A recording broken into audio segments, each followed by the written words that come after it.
Imagina a ambição gigantesca de criar um único documento com a missão de unificar a educação de mais de 40 milhões de alunos. É um número absurdo, né? Demais. E estamos falando de um país de proporções continentais, com realidades que vão desde, sei lá, uma escola de elite super equipada nos jardins em São Paulo, até uma pequena sala de aula improvisada em uma comunidade ribeirinha lá na Amazônia. Exato. Realidades que parecem pertencer a países diferentes. Pois é. E a promessa oficial era nivelar esse terreno todo, garantir que toda criança tivesse o mesmo ponto de partida. Só que a tentativa de implementar essa ideia gerou uma das mais ferozes guerras políticas e acadêmicas da nossa história educacional. Uma verdadeira batalha de narrativas. Com certeza. Então, na nossa imersão de hoje, a gente vai investigar exatamente as trincheiras dessa batalha. Vamos explorar bem a fundo a pesquisa de Everton Andrade, que se chama BNCC Críticas e Reflexões. O nosso objetivo é entender por que a Base Nacional Comum Curricular, a famosa BNCC, enfrenta uma resistência tão profunda. E olha, a pesquisa mapeia esse cenário de um jeito muito revelador. E já exige uma clarificação logo na primeira página, sabe? O que seria? Quando a gente analisa os manifestos, os artigos científicos, as notas de repúdio de sindicatos e associações, fica muito evidente que o conceito abstrato de uma base nacional não é o alvo principal das críticas. Então, o problema não é a ideia de ter uma base em si. Não, de forma alguma. A ideia de ter um norte, um currículo de referência, é até amplamente aceita. O que transforma esse documento em um barril de pólvora é o modelo específico que foi adotado. E também o processo histórico e político de como ele foi redigido e, de certa forma, empurrado para dentro das escolas. Eu gosto de pensar nisso usando uma analogia. É como acompanhar a construção de um edifício imenso. Todo mundo, do arquiteto ao pedreiro, concorda plenamente que a gente precisa de um alicerce sólido, uma fundação. Sem isso, o prédio desmorona. Exato. Mas a grande ruptura atual acontece porque os engenheiros lá de Brasília entregaram uma planta e materiais muito específicos. E quem está lá no canteiro de obras com a mão na massa... O pessoal do chão da escola, né? Isso. Eles olham para o projeto e percebem que aquele cimento, aquelas vigas, simplesmente não se sustentam no terreno real que eles têm para trabalhar. É uma imagem perfeita para o que está acontecendo. E antes de a gente avançar, é super importante deixar um recado claro para quem acompanha o programa. O material que a gente está analisando hoje aborda temas bem sensíveis politicamente. Com certeza, temas que geram muita polarização. Pois é. Então, o nosso papel nesta imersão vai relatar estritamente as constatações e as críticas que foram mapeadas na pesquisa do Everton Andrade. De forma totalmente neutra, sem tomar partido, a gente está aqui apenas traduzindo as visões que estão lá nos documentos oficiais e acadêmicos. Perfeito. A ideia é informar, não julgar. Exatamente. E para entender esse descompasso todo da BNCC, eu acho que a melhor abordagem não é ficar listando crítica como se fosse um índice de livro. Fica muito chato e abstrato. Fica. O legal é acompanhar a jornada real de um aluno. Tipo, o que acontece quando essa teoria de padronização encontra uma criança de 4 ou 5 anos de idade lá na base do sistema? Aí que tá. A pesquisa destaca que o primeiro grande choque acontece justamente nessa base da pirâmide, na educação infantil, e especificamente na relação dela com a diversidade regional. Como assim? O pesquisador Miguel Arroyo, que é citado no estudo, ele levanta um alerta muito contundente sobre o apagamento das identidades locais. A BNCC define habilidades nacionais e objetivos de aprendizagem de uma forma tão minuciosa que acaba estrangulando a autonomia do professor. Ah, entendi. Fica engessado. Muito engessado. Na tentativa de criar um aluno, digamos, padrão brasileiro, o documento ignora quase por completo as realidades específicas de populações indígenas, quilombolas e de comunidades rurais. Nossa, a impressão que dá é que a homogeneização vira uma ferramenta de invisibilidade, né? É exatamente isso que a crítica acadêmica aponta. O argumento é que homogeneizar um país marcado por desigualdades estruturais abissais não cria igualdade. Pelo contrário, apenas padroniza a forma de desrespeitar as diferenças. Caramba! E isso afeta a criança de forma direta. Sim, e transborda para o próprio desenvolvimento cognitivo dos menores. A Associação Nacional de Pós-Graduação e Pesquisa em Educação, a ANPED, faz uma crítica super severa sobre o que eles chamam de escolarização precoce. Escolarização precoce. Como isso funciona na prática da pré-escola? Basicamente, a BNCC impõe métricas e objetivos muito rígidos para a pré-escola. O que acontece? Aquele espaço fundamental do brincar, da descoberta lúdica, das interações sociais mais livres, isso acaba sendo engolido por uma antecipação da alfabetização. Eles querem que a criança leia mais cedo a todo custo. Exato. A pré-escola deixa de ser um espaço de desenvolvimento integral infantil e passa a funcionar quase como uma esteira de produção, uma preparação forçada para o ensino fundamental. Olha, eu preciso confessar que lendo isso, uma dúvida muito forte aparece. E aqui eu vou fazer o papel de advogada do diabo por um momento. Manda ver. A narrativa principal a favor da BNCC é que ela garante equidade, certo? Sim, essa é a vitrine do projeto. Então, pensando de forma puramente lógica, se uma criança no interior rural for cobrada a aprender as mesmas competências, no mesmo ritmo, usando a mesma régua de avaliação que uma criança de uma metrópole com todos os recursos do mundo, Tô acompanhando. isso não seria definição de igualdade? Digo, não é uma forma de forçar o sistema a não deixar a criança rural para trás? É uma excelente pergunta.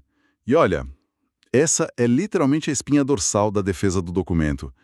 A ideia de que a mesma régua cria a mesma oportunidade. Mas a pesquisa discorda disso. Totalmente. O problema que as fontes apontam é que tratar realidades que são brutalmente desiguais usando essa mesma métrica não corrige a disparidade econômica ou estrutural, apenas mascara o problema. Ah, tipo esconder a sujeira embaixo do tapete? Exato. Pensa bem, se uma escola rural não tem saneamento básico, não tem biblioteca, e o professor tem que se desdobrar em 3 turnos para sobreviver? Uma realidade bem comum, infelizmente. Demais. Aí você exige que essa escola atinja a mesma pontuação em um teste padronizado que uma escola de elite atinge. Isso não ajuda aquele aluno em nada. E o que o professor faz numa situação dessas? Ele entra em pânico. Sob pressão para atingir essa meta da BNCC, ele acaba sendo forçado a focar exclusivamente em treinar o aluno para o teste. E aí ele ignora completamente o contexto cultural e as necessidades reais daquela comunidade. O formato acaba engolindo a substância. Exatamente. O foco deixa de ser o aluno real e passa a ser o preenchimento de planilhas de desempenho. O que mostra uma inversão total de prioridades. E olha, se na infância essa lógica já se manifesta cortando o tempo de brincadeira para antecipar a leitura, é meio assustador pensar no que acontece quando esse aluno cresce. E como cresce? Porque, chegando no ensino médio, essa ideia de preparação ganha um contorno muito mais agressivo, né? Voltado quase que inteiramente para o mercado de trabalho. Com certeza. O ensino médio é onde essa crise toda atinge o seu ponto de ebulição mais alto. O estudo que a gente está analisando traz o trabalho de pesquisadores como M.R. Silva para analisar o famoso novo ensino médio e os seus itinerários formativos. Os itinerários são aquelas trilhas de escolha do aluno, certo? Isso. A narrativa oficial prometia muita flexibilidade.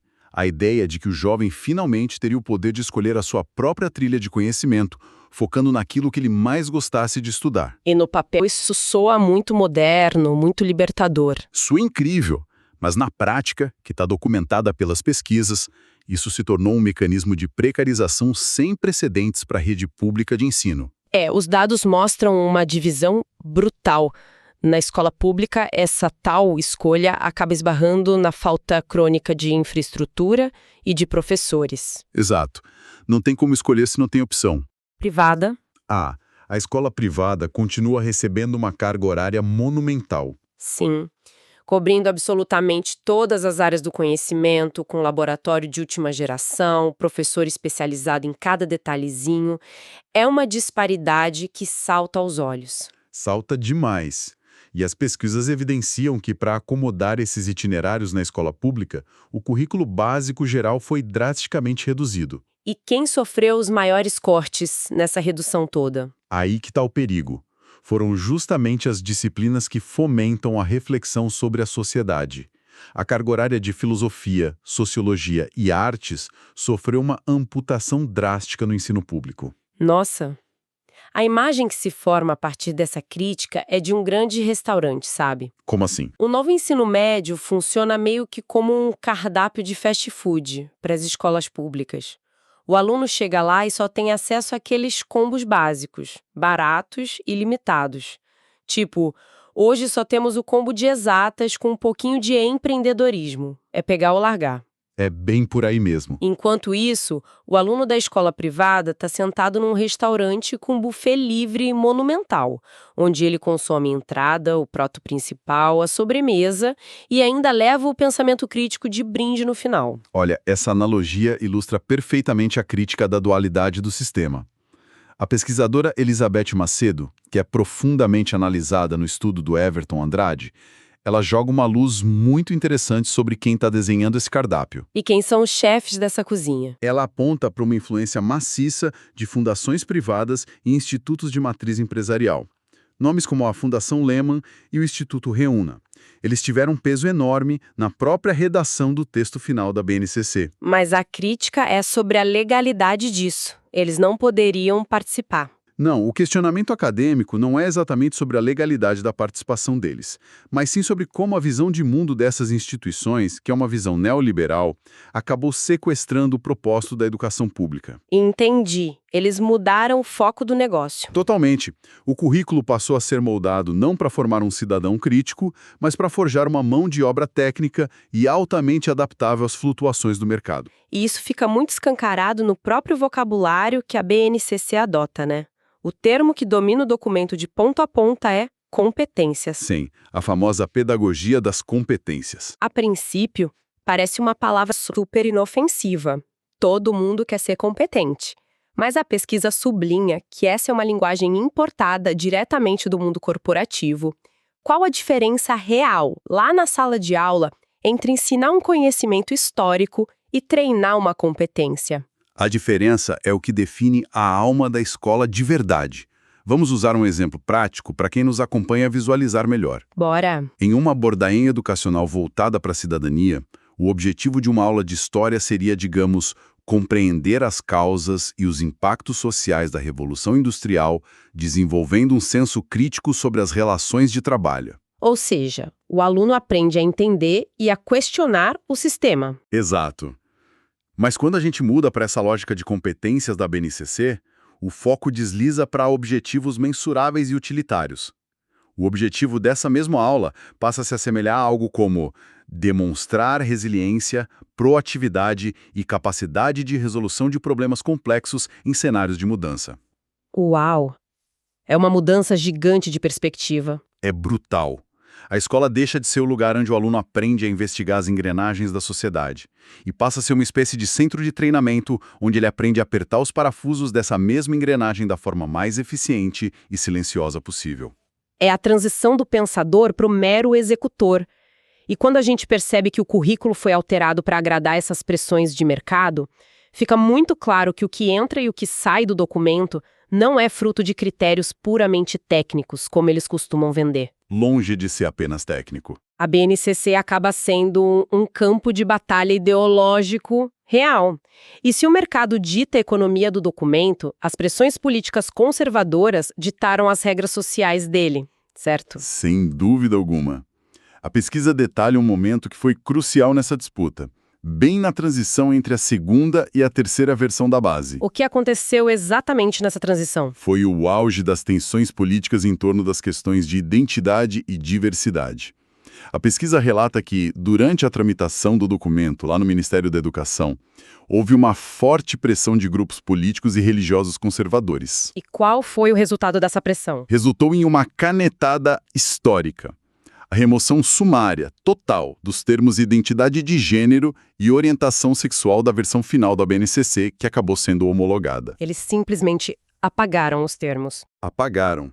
O documento oficial, que é o que dita o que deve ser abordado nas salas de aula de todo o país, passou a ignorar formalmente a existência dessas temáticas. Aí, algumas pessoas poderiam argumentar assim: mas são apenas palavras num PDF de centenas de páginas. O professor ainda pode falar sobre isso em sala de aula se ele quiser, não? Muito professor escuta isso. Pois é. Como que essa remoção teórica, lá em Brasília, afeta a vida real de um professor ou de um aluno, sei lá, numa manhã de uma terça-feira comum? Afeta retirando o que os pesquisadores chamam de escudo institucional. Notas públicas da ANPED e da ABDC, que é a Associação Brasileira de Currículo, explicam muito bem a gravidade desse mecanismo. Como funciona esse escudo? É o seguinte, quando o Ministério da Educação apaga essas palavras do documento máximo do país, as secretarias estaduais e municipais fazem o mesmo. Elas também removem esses termos das suas diretrizes locais para se alinhar à BNCC. Um efeito dominó. Exato. Aí, na prática, imagina que um professor presencia um episódio bem grave de bullying homofóbico na escola.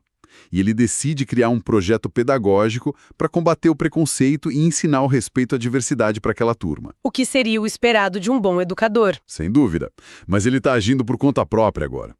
Sem a BNCC para respaldá-lo, se um grupo de pais achar ruim, reclamar ou até ameaçar processar a escola, a direção não tem uma base legal federal para defender o projeto desse professor. Nossa, ele fica totalmente desamparado. Ele fica extremamente vulnerável, sujeito a processos administrativos, perseguições políticas locais e até demissões.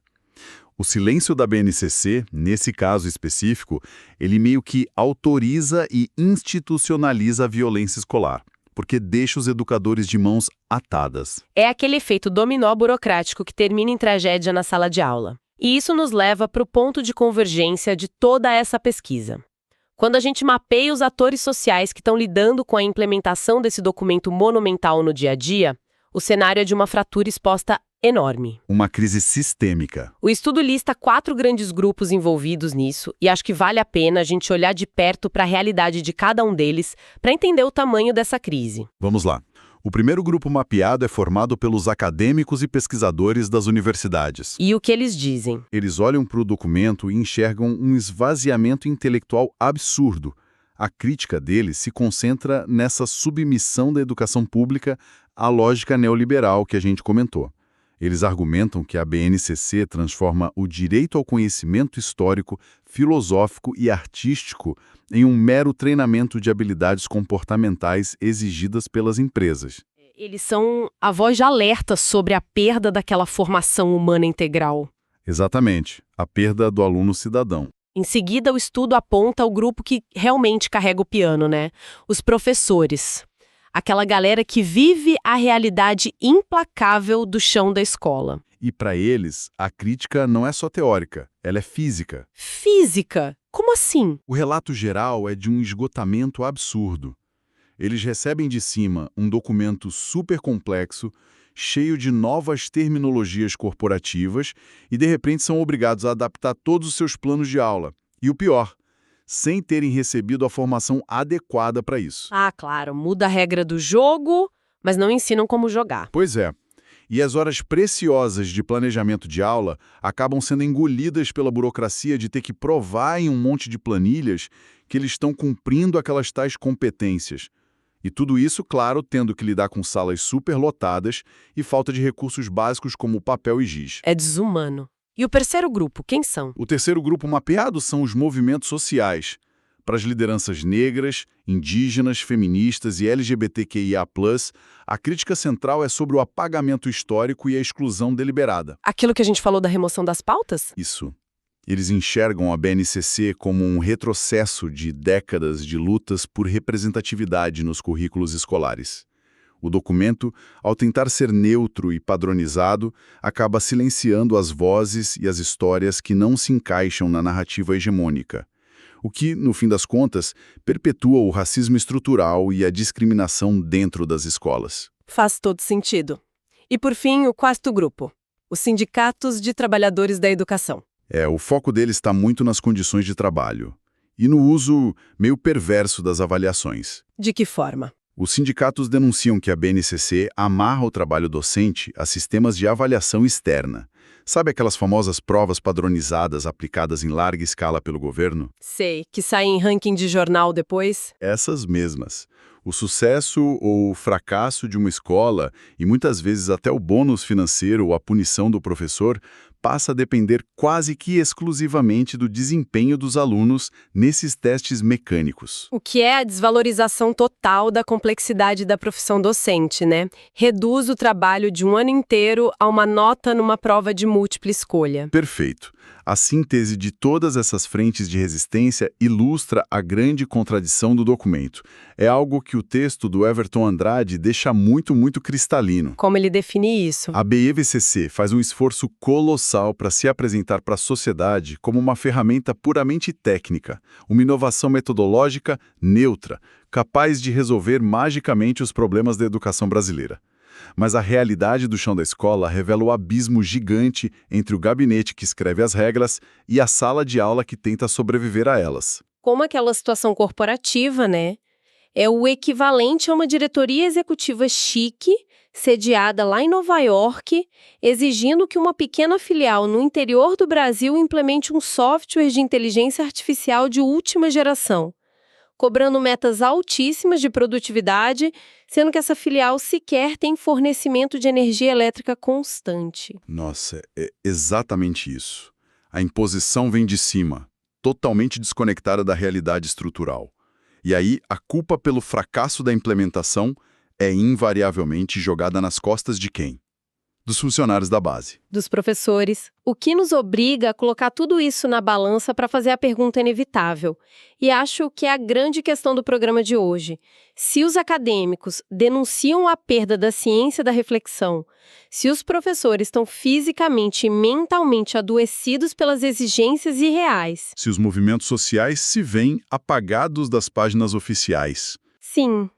E se os sindicatos comprovam a piora nas condições de trabalho? Vem cá, quem é que está realmente lucrando com a vigência desse modelo? Essa é a pergunta que não quer calar. Porque parece que as fundações privadas e o mercado conseguiram o que queriam, enquanto o sistema público está lá convulsionando. Fica muito evidente para quem está ouvindo que analisar os baixos índices da educação brasileira sem investigar as escolhas políticas por trás da elaboração do currículo é uma perda de tempo. É como tentar curar uma doença olhando só para o sintoma. E ignorando completamente a causa. A pesquisa demonstra isso com muita clareza. O currículo nunca, em hipótese alguma, é neutro. Ele é a materialização de um projeto de país. O documento nasce da promessa nobre de unificar e elevar o padrão educacional, mas se perde bonito na tentativa de pasteurizar um país que é profunda e maravilhosamente desigual e diverso. É uma tentativa de padronizar o que não cabe numa caixinha. Pois é. O documento acaba se curvando aos interesses imediatistas do mercado e, com isso, sacrifica a formação de cidadãos capazes de pensar por si mesmos. E a constatação final, que ecoa dessas análises todas de pesquisadores como o Arroyo, a Sílvia e a Macedo, nos deixa com um paradoxo muito profundo. Que paradoxo é esse? Uma reflexão para a gente levar para além das páginas da BNCC. Pensa bem, se a grande diretriz nacional aliena e esgota os profissionais que têm a missão de ensiná-la, ao mesmo tempo em que ignora os contextos reais dos jovens que precisam aprendê-la, a gente não pode evitar um questionamento duro sobre o futuro do nosso sistema público. Qual questionamento? Será que esse modelo foi projetado para, de fato, padronizar o aprendizado e emancipar os alunos no Brasil? Ou será que ele foi cuidadosamente arquitetado apenas para padronizar as métricas de avaliação que justificam e normalizam as nossas falhas mais profundas como sociedade? Nossa, essa é daquelas constatações que muda completamente a forma como a gente enxerga qualquer notícia sobre educação a partir de hoje. A planta original dessa estrutura imensa foi desenhada e carimbada lá em Brasília, em escritórios confortáveis. Mas, como os pesquisadores nos revelam muito bem, ignorar os engenheiros, os professores e as comunidades que estão todo dia no canteiro de obras tentando manter essa fundação de pé é uma receita pronta para o colapso. Com certeza.